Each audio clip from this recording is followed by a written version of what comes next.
نحمده ونصلي على رسوله الكريم أما بعد فأعوذ بالله من الشيطان الرجيم بسم الله الرحمن الرحيم اللهم ربنا ألهمنا رشدنا وأعذنا من شرور أنفسنا اللهم أرنا الحق حقا وارزقنا اتباعه وأرنا الباطل باطلا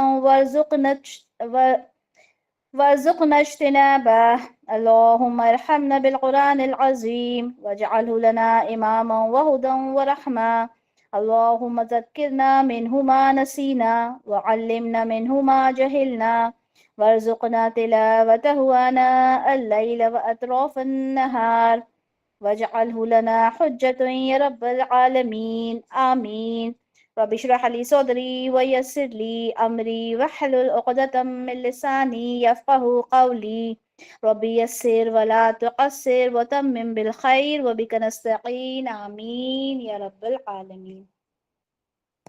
انشاءاللہ آج پہلے میں اسکرین شیئر کروں آپ لوگوں کے ساتھ۔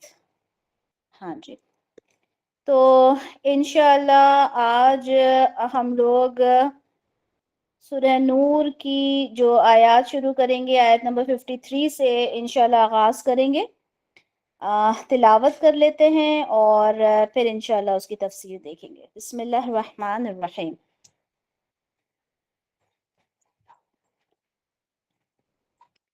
وَأَقْسَمُوا بِاللَّهِ جَهْدَ أَيْمَانِهِمْ لَئِنْ أَمَرْتَهُمْ لَيَخْرُجُنَّ قُلْ لَا تُقْسِمُوا طَاعَةٌ مَعْرُوفَةٌ إِنَّ اللَّهَ خَبِيرٌ بِمَا تَعْمَلُونَ قُلْ أَطِيعُوا اللَّهَ وَأَطِيعُوا الرَّسُولَ فَإِن تَوَلَّوْا فَإِنَّمَا عَلَيْهِ مَا حُمِّلَ وَعَلَيْكُمْ مَا حُمِّلْتُمْ وَإِن تُطِيعُوهُ وَتَهْتَدُوا وَمَا عَلَى الرَّسُولِ إِلَّا الْبَلَاغُ الْمُبِينُ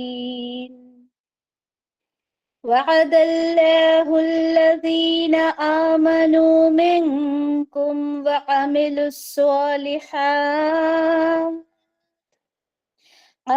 الصالحات ليستخلفنهم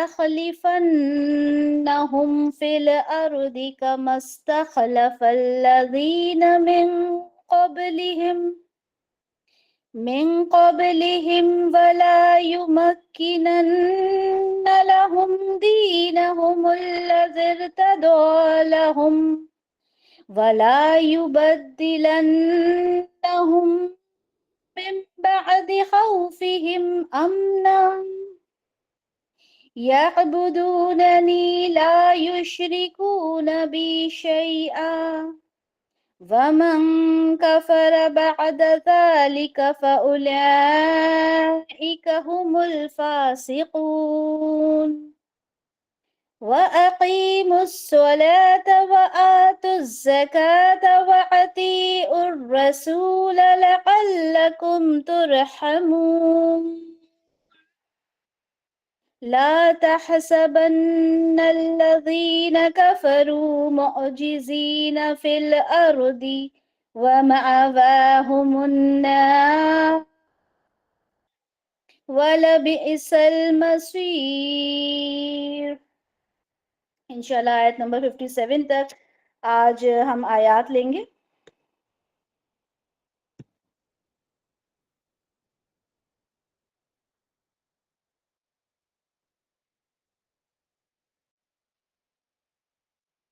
جی، آیت نمبر 53 سے آیت نمبر 57 تک۔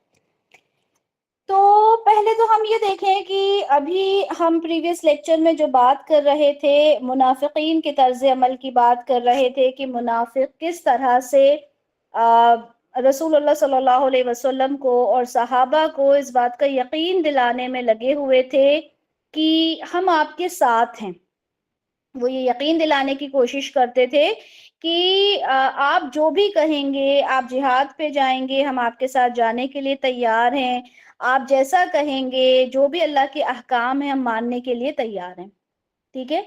ہم نے پہلے بھی دیکھا کہ جب ان سے جبکہ منافقین کے بارے میں تو اگر ہم دیکھیں تو پورے قرآن میں ہی ہمیں ان کے بارے میں دکھتا ہے کہ وہ سامنے تو کہا کرتے تھے کہ رسول اللہ ہم آپ کی بات ماننے کو تیار ہیں، صحابہ سے کہا کرتے تھے ہم آپ کی بات ماننے کو تیار ہیں اور جیسے اللہ کے احکام آئیں گے، لیکن وہ ان باتوں کو دل سے مانتے نہیں تھے. وہ کہتے تھے کہ ایسی کون سی مشکل آئی، ایسی کون سی پریشانی آ رہی ہے جو انہیں جہاد کرنے کی ضرورت ہے، بھائی میوچل انڈرسٹینڈنگ کے تھرو کام کر لیں. اور اس طرح سے اپنے گھر بار چھوڑ کر آ گئے اور انہیں کہا کرتے تھے یہ تو بے وقوف ہیں. سورۃ البقرہ میں ہے نا کہ کہتے تھے کہ یہ تو بے وقوف ہیں جو اپنا سب کچھ چھوڑ کر یہاں آ گئے. تو اللہ تعالیٰ نے کیا جواب دیا تھا انہیں سورۃ البقرہ میں کہ یہی بے وقوف ہیں، ان کے لیے بے وقوف کہا تھا. اچھا یہ ہوا کہ جب مکہ میں تھے رسول اللہ صلی اللہ علیہ وسلم، اس وقت جہاد کا حکم نہیں آیا تھا، ہم سب جانتے ہیں ہے نا، ہتھیار نہیں اٹھا سکتے تھے. لیکن جب آپ مدینہ گئے تو مدینہ جا کر یہ ہوا کہ آپ کو حکم ملا جہاد کا. اب جب جہاد کے لیے انسان جاتا ہے تو obviously اس میں جان کا خطرہ تو ہوتا ہے نا، کبھی ہم جیت کر آتے ہیں یا پھر ہم شہید ہو کر آتے ہیں. ٹھیک ہے. اور دونوں ہی جیت ہے، ایک مسلمان کے لیے، ایک مومن کے لیے تو دونوں ہی جیت ہے. اگر شہید ہوا تو اس کے کتنے درجات بلند ہو جائیں گے، اور فتح حاصل ہوئی تو وہ تو فتح ہے ہی، سامنے نظر آ رہی ہے. لیکن شہید ہونا بھی ایک بہت بڑی فتح ہوتی ہے مومن کے لیے. خیر، اب ہوا کیا کہ جب جہاد کا حکم آتا تو یہ جو منافق تھے یہ بڑے ڈرپوک ہوتے تھے ہے نا، کیونکہ ان کے دل کے اندر ایمان تو تھا نہیں. اب یہ کہا کرتے تھے کہ بھائی ہم کیسے جائیں جہاد پر، بڑا مشکل کام ہے. لیکن اب انہیں یہ یقین بھی دلانا ہوتا تھا کہ ہم جہاد پر جانے کے لیے تیار ہیں. تو کیا کرتے تھے، یہ قسمیں کھایا کرتے تھے. وَأَقْسَمُوا بِاللَّهِ، تو یہ کیا کرتے تھے، یہ قسمیں کھاتے تھے کس کی؟ اللہ کی جھوٹی قسمیں کھایا کرتے تھے. آج بھی اگر ہم دیکھیں تو کسی کو اگر کوئی کام کرنا نہیں ہوتا نا تو وہ کیا کرتا ہے، میں اللہ کی قسم کھا کے کہتا ہوں میں یہ کام کر دوں گا، ہے نا. اور اللہ تعالیٰ کیا کہہ رہے ہیں، جہد ایمانہم، جہدہ کہتے ہیں کسی کام میں طاقت لگانا. ٹھیک ہے، بہت مضبوط قسمیں کھایا کرتے تھے. ایمانہم، ایمانہم سے کیا مراد ہے، ایمانہم جو ہوتا ہے یمینا یمنو، اس کا مطلب ہوتا ہے داہنی طرف، داہنا ہاتھ. ٹھیک ہے. ہم جو ان کے بارے میں دیکھتے ہیں لونڈی غلام، ان کے لیے بھی یہ لفظ استعمال ہوتا ہے نا، تو اس کا مطلب ہوتا ہے داہنی طرف، داہنا ہاتھ. تو جب قسم اٹھائی جاتی تو عرب کیا کرتے تھے، اپنا جو داہنا ہاتھ تھا اس سے قسم کھایا کرتے تھے. تو یہاں پہ کیا کہا گیا کہ وہ قسمیں کھاتے ہیں اللہ کی، جہد ایمانہم، بہت ہی پکی قسمیں کھاتے ہیں. کیا قسمیں کھاتے ہیں کہ لئن، اگر کیا ہوگا کہ امرتہم، آپ حکم دیں انہیں. کون، کس کے لیے کہا گیا، کون حکم دے، رسول اللہ صلی اللہ علیہ وسلم اگر حکم دے. یہ منافق کہہ رہے ہیں، اللہ کی قسمیں کھا کے، بڑی بڑی قسمیں کھا کے کہتے ہیں کہ اگر آپ انہیں حکم دیں تو کیا کریں گے وہ. دیکھیں یہاں پر یہ ایک چیز آپ لوگوں کو بتاتے ہیں کہ یہاں پر یہ لام، جی یہاں پر یہ لام دکھ رہا ہے مفتو، اور یہ نون مشدد دکھ رہا ہے. ٹھیک ہے. تو جب بھی لام مفتو ہو اور نون مشدد ہو، ٹھیک ہے، اس کا مطلب ہوتا ہے بہت زیادہ تاکید، یعنی ضرور ضرور. ٹھیک ہے. ڈبل تاکید ہوتی ہے اس میں، ایک تو لام کی ہوتی ہے اور یہ جو نون مشدد ہوتا ہے. ٹھیک ہے. یہ بہت زیادہ تاکید کی جاتی ہے. اور یہاں پہ بیچ میں کیا آ رہا ہے، دیکھیں بیچ میں آ رہا ہے یخرجو. ہم جانتے ہیں یخرجو، خرج یخرجو یعنی نکلنا. تو وہ کیا کہتے تھے، ہم ضرور نکلیں گے. ٹھیک ہے. وہ اس طرح کی قسمیں کھا کر کہتے تھے کہ اگر کبھی نکلنا ہوا، کہاں نکلنا ہوا، جہاد کی بات ہو رہی ہے، کیونکہ جب یہ مدنی سورہ ہے، یہ سورہ جب نازل ہوئی تھی جہاد کا حکم اللہ کی طرف سے آ گیا تھا، تو یہ قسمیں کھا کھا کر کہتے تھے کہ رسول اللہ اگر نکلنے کا آپ حکم دیں، ٹھیک ہے، حکم دیں انہیں، ٹھیک ہے، تو وہ کہتے تھے کہ ہم ضرور بضرور نکلیں گے، یعنی اتنی پکی قسم کھا کر کہتے تھے ہم ضرور نکلیں گے۔ قل کہہ دیجئے، رسول اللہ صلی اللہ علیہ وسلم سے اللہ تعالیٰ کہہ رہے ہیں کہ کہہ دیجئے لا تقسموا، قسمیں مت کھاؤ، اللہ تعالیٰ کو ان کی قسموں کی ضرورت نہیں ہے، قسمیں مت کھاؤ۔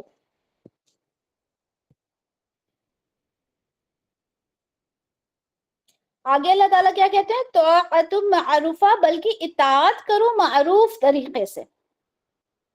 دیکھیں اللہ کی قسم کھانے سے کیا ہو جائے گا، نہ تو اس سے رسول اللہ کو کچھ فائدہ ہونا تھا اس زمانے میں، اور اگر آج کے زمانے میں دیکھیں تو بھی اگر کوئی انسان اللہ کی قسمیں کھاتا اور وہ کام وہ اس دل سے نہیں کرنا چاہتا تو اس کے قسم کھانے سے کوئی فائدہ ہے ہی نہیں۔ اللہ تعالیٰ کہہ رہے ہیں قسمیں مت کھاؤ بلکہ اطاعت کرو۔ اطاعت کیا ہے؟ ہر چیز کو، ہر اس چیز کو جو اللہ اور اللہ کے رسول کے تھرو بتائی گئی ہے اس کے اوپر اس کو بلائنڈلی فالو کرنا۔ ہم نے پڑھا نا اطاعت کے بارے میں، بس اللہ تعالیٰ کہہ رہے ہیں کہ اطاعت کرنا ہے معروف طریقے سے۔